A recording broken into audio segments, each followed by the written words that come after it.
Jeg har udført et forsøg med natrium, som jeg gerne vil fortælle lidt om. Til at starte med kan jeg fortælle lidt om stoffet natron. Dets kemiske navn er natriumhydrogenkarbonat, og dets kemiske formel er NaHCO3. Formålet med forsøget var at afgøre, hvilke af de tre mulige reaktionsskemaer, der viser den korrekte reaktion for den forekommende natriumforbindelse. Og de tre mulige reaktionsskemaer, jeg kan vælge imellem, er følgende. Det ses, at denne natriumforbindelse enten er Na2O, natriumoxid, NaOH, natriumhydroxid eller Na2CO3, natriumkarbonat. Og det er som sagt formålet at bestemme, hvilke af reaktionsskemaerne, der er korrekte for dette forsøg. Til at starte med, kan jeg jo lige fortælle, hvordan jeg egentlig udførte forsøget. Det gjorde jeg ved at anbringe en dieltrakt, hvorefter jeg ophedede den over en bunsenbrænder. Efter 5 minutters ophedning slukkede jeg for bunsenbrænderen og lod dielen afkøle. Derefter målte jeg massen af dielen. Jeg afvejede 7 gram NaHCO3, som jeg tilsatte i dielen, hvorefter jeg afmålte massen af dielen og NaHCO3 ved hjælp af en vægt. Dielen nu indeholdende NaHCO3 blev ophedet i 5 minutter, indtil jeg kunne se, at den var rødglødende i bunden. Så lod jeg igen dielen afkøle, og derefter beregnede jeg massen af den og indholdet af NaHCO3. For at vise mine fremkomne data har jeg lavet en tabel, som er lidt mere overskuelig. Her ses det, at massen af dielen er 13,82 gram, massen af dielen og NaHCO3 er 20,84 gram, og massen efter ophedning er 18,50 gram. Min første del i min databehandling er at afstemme de tre reaktionsskemaer. Hvis jeg tager udgangspunkt i det første, har jeg indsat koefficienten 2 foran NaHCO3 og foran CO2. Det er for, at stofmængden mellem reaktanten og produktet er ækvivalent. Og det ses altså, at der er 2Na, 2H, 2C og 6O. Og hermed er første reaktionsskema afstemt. Reaktionsskema 2 har jeg ikke pillet ved, da stofmængden er allerede ækvivalent, og der er ikke rigtig noget at sige til det. I reaktionsskema 3 har jeg indsat koefficienten 2 foran NaHCO3, og det er selvfølgelig igen for, at stofmængden er ækvivalent, og for at der er 2 natrium, 2 hydrogen, 2 carbon og 6 oxygen på hver side af reaktionspilen. Ud fra mine data og reaktionsskemaerne har jeg kunnet lave en tabel. Det første reaktionsskema har vi allerede lavet for klassen, så der vil jeg ikke komme nærmere ind på det andet, end at jeg har beregnet massen til 5,16 gram, altså massen af Na2HO, den forekommende natriumforbindelse. Forklaring på, hvordan jeg har gjort det, vil jeg komme ind på i reaktionsskema 2 og 3. Men for lige at lægge ud med, så var mit andet step i min databehandling at beregne massen af NaHCO3 og derefter beregne stofmængden af NaHCO3. Og det er fordi, jeg skal bruge den til at kunne beregne massen af de forekommende natriumforbindelser i de andre reaktionsskemaer.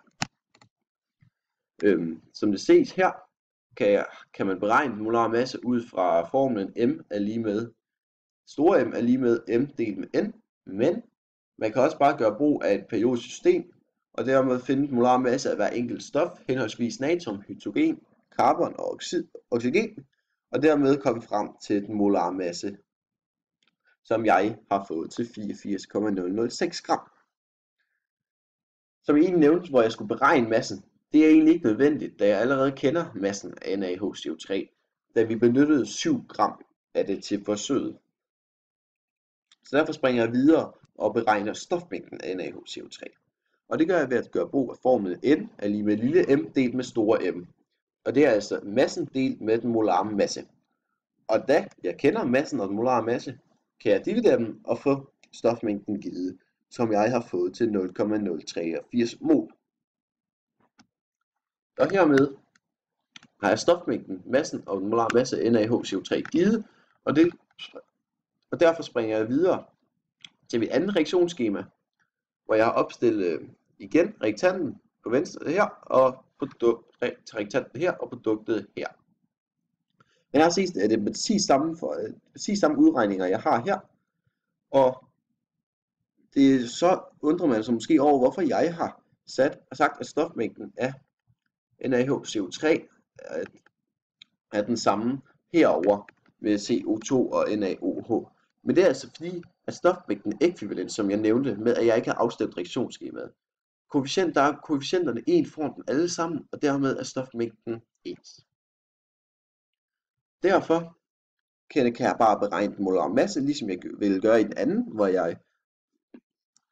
jeg tog molar masse af hver enkelt stof, og derefter beregnede den. Og det, her ved NaOH har jeg fået den til 39,997 gram per mol, og den ganger jeg med den stofmængden, som er 0,083 mol, og så får jeg en masse på 3,33 gram. Og det vil altså vise sig, om det er den her natriumforbindelse, der er den korrekte, og er netop det her reaktionsskema, der er det korrekte for forsøget. Præcis det samme har jeg gjort ved tredje reaktionsskema. Dog har jeg her en anden stofmængde for den forekommende natriumforbindelse Na2CO3. Og det er fordi, at stofmængden er ekvivalent i forhold 2 til 1. Altså at stofmængden af Na2CO3 er halvt så stor som stofmængden af NaHCO3. Så derfor dividerer jeg stofmængden af NaHCO3 med 2, og får givet, at stofmængden af Na2CO3 er 0,042 mol. Det ganger jeg med den beregnede molare masse af Na2CO3, og så får jeg en masse af denne natriumforbindelse på 4,41 gram. Og de her værdier og resultater har jeg indsat i en tabel, for igen at overskueliggøre det. Her ses massen af det benyttede NaHCO3. Jeg har beregnet massen af det faste reaktionsprodukt, hvor jeg havde massen af dilen og massen af dilen og NaHCO3 efter reaktionen, og så har jeg trukket dilens vægt fra, hvorefter jeg har fået massen af det faste reaktionsprodukt. Og herefter har jeg fået massen af Na2O til 5,16 gram, massen af NaOH til 3,33 gram, massen af Na2CO3 til 4,41 gram.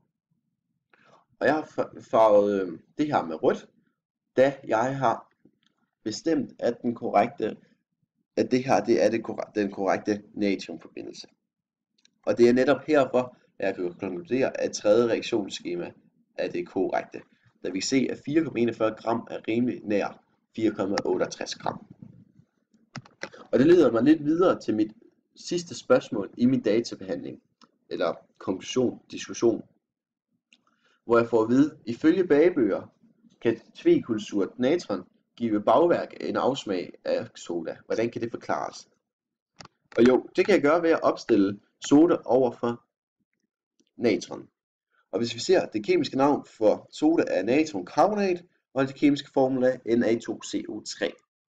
Og her kan det altså allerede ses, at min vurdering af, at det tredje reaktionsskema, der er korrekte, bliver bekræftet, da det her var Na2CO3, der blev dannet, og det er det, som der giver afsmag i bagværk. Så hermed bliver jeg ligesom bekræftet i, at jeg har ret i mit valg. Så kan jeg sammenligne det med natron, hvor jeg har natriumhydrogenkarbonat og NaHCO3 som bekendt. Og der kan jeg se, at der er nogle ligheder. Og dermed har jeg bestemt, at årsagen til, at der er afsmag af soda i bagværk, at der dannes soda under den her reaktion, som er en hævningsproces. Og det var det, jeg ville fortælle om ved forsøget om natron.